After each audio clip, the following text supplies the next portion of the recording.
자, 커버드 콜 ETF가 뭐냐면요. 예를 들어서 마이크로 스트래티지 그 종목 MSTY 있죠? 제가 그걸 기준으로 설명을 드릴게요.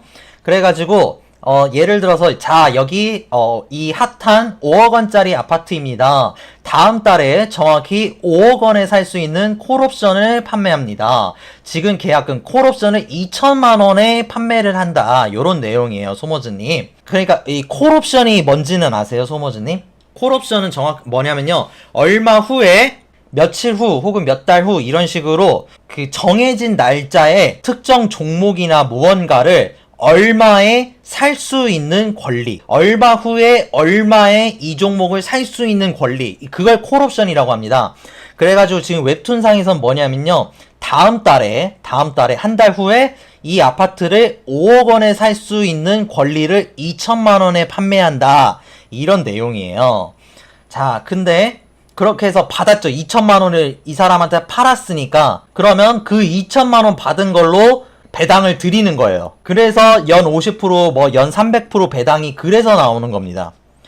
자, 근데 아파트가 올라서 7억이 됐다고 칩니다. 다음 달에. 그러면 이제 문제는 이겁니다. 이 사람이 콜옵션을 행사를 해요. 그러면 7억 원짜리 아파트를 이 사람은 5억 원에 사게 되는 거죠. 그러고 시중에선 이 아파트가 7억에 거래를 되고 있으니까 이 사람은 이 사람한테 콜옵션을 행사를 해서 5억에 이 아파트를 사고 다른 사람한테 7억에 시세인 7억에 팔아서 2억 원의 수익을 이 사람은 남기는 겁니다. 2천만 원을 투자해서. 자, 그래가지고 이 사람은 그러니까 운용사 있죠. ETF 운용사. 이 사람은 얘가 행사를 했기 때문에 내가 들고 있는 그거를 아파트를 팔아줘야 되는 겁니다. 얘한테. 그럼 이제 텅 비었죠. 근데 나는 아파트를 기준으로 이 커버드 콜 ETF를 해갖고 이렇게 해주고 있었는데 아파트가 없으면 그거는 이제 그냥 텅 빈 게 되잖아요. 그래가지고 얘는 이제 그 아파트를 다시 채워 넣어야 됩니다. 그러면 이제 시중에서 아파트가 7억이 됐죠. 그러면 이제 7억을 투자를 해갖고 사야 되는 거예요. 그러니까 내 원금이 주는 겁니다. 그러니까 나는 2천만 원을 벌었다가 2억 원을 손실을 본 거예요, 소머즈님. 그래가지고 주가가 올라가면은 그러니까 예를 들어서 내가 마이크로 스트래티지를 기반으로 해가지고 커버드 콜을 만들었는데 마이크로 스트래티지의 주가가 5억에서 7억이 되면은 내 원금이 손실이 되는 이유가 그래서 그런 겁니다, 소머즈님. 자, 그럼 반대로 만약에 5억 원짜리 아파트가 3억으로 떨어졌어요. 그러면 콜옵션을 산 사람이 당연히 행사를 안 하겠죠? 시중에서 이 아파트를 3억에 사면 되지 이 5억 원짜리를 행사해서 3억짜리를 5억에 살 리가 없죠. 그러면 콜옵션 행사를 안 하죠. 그러면 이 사람은 그 콜옵션을 판매한 가격 이 2천만 원 요거는 굳힌 겁니다. 근데 문제는 내가 들고 있는 지금 이 아파트 가격이 3억으로 떨어졌잖아요. 그쵸? 그러니까 내 평가 금액이 떨어지는 거예요. 그러니까 주가가 하락을 하면 커버드 콜 ETF도 하락을 하는 겁니다.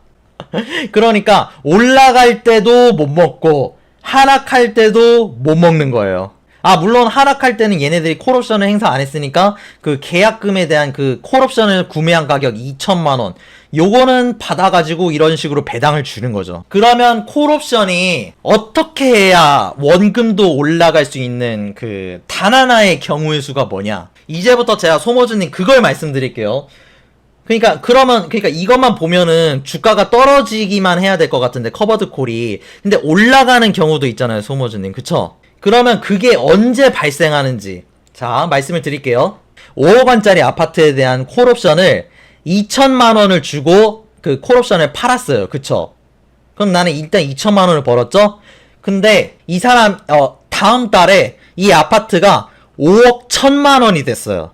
그럼 이 사람은 어쨌든 그래도 5억 원짜리를 그러니까 5억 1천만 원짜리를 5억에 살 수 있는 거면 어쨌든 이 사람은 찔끔밖에 못 올랐어도 행사하는 게 맞죠.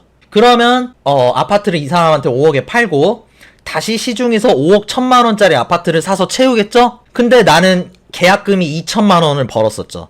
그러면 나는 이 거래에서 어쨌든 운용사는 1천만 원을 남긴 겁니다. 그러면 주가가 오르는 거예요. 그러니까 뭐냐, 되게 주가가 횡보하면서 아주 완만하게 찔끔씩 올라야만 커버드 콜도 주가가 오르게 되는 겁니다. 그래가지고 커버드 콜이 이런 구조예요. 그래서 이런 식으로 콜옵션, 그 운용사가 마이크로 스트래티지를 기반으로 한 커버드 콜 ETF다. 그럼 운용사가 마이크로 스트래티지 주식을 사요. 그 다음에 자기가 산 걸 가지고 콜옵션을 팔아요. 그 팔아서 얻은 그 콜옵션 수익금으로 배당을 그런 식으로 50% 100% 이렇게 지급을 하고, 그 다음에 이제 이런 식으로 주가가 오르고 내리는 것 때문에 계속해서 원금이 깎여 나가는 그런, 네네. 닭다리 두개님도 아이고 감사합니다. 네, 그래가지고 커버드 콜이 수익을 낼 수 있는 원금을 지키거나 원금이 오르는 경우는 단 하나, 주가가 아주 찔끔씩 완만하게 올라야만 가능한 겁니다. 근데 그러려면 어떻게 해야 돼요? 최소한 시장지수, 나스닥, S&P 500, 그 다음에 다우지수, 요런 것들은 시장지수니까 조금씩밖에 변동이 발생 안 하죠. 그러기 때문에 잽큐, 요게 나스닥 100 지수를 추종하는 그 커버드 콜 ETF거든요. 얘네들은 변동성이 적기 때문에 기본적으로 지수 자체가 완만하게 오르기 때문에, 물론 아닐 때도 있습니다만, 그러기 때문에 얘네들은 어쨌든 이때 투자를 한 게 오르긴 오른 겁니다. 예. 이게 2022년 5월에 50달러이던 게 지금 20% 수익을 냈죠. 2022년 5월에 해서 지금 4년 걸려가지고 20% 수익이 난 거예요, 소모즈님. 근데 반면에 2022년 5월에 그냥 일반 지수를 들어갔다면 어땠을까요? 2022년 5월에 326이던 게 지금 740이 돼 있죠? 일단 짧게 요약을 하자면 커버드 콜은 하시면 안 된다. 도움 되셨으면 좋아요, 구독, 알림 설정 부탁드립니다.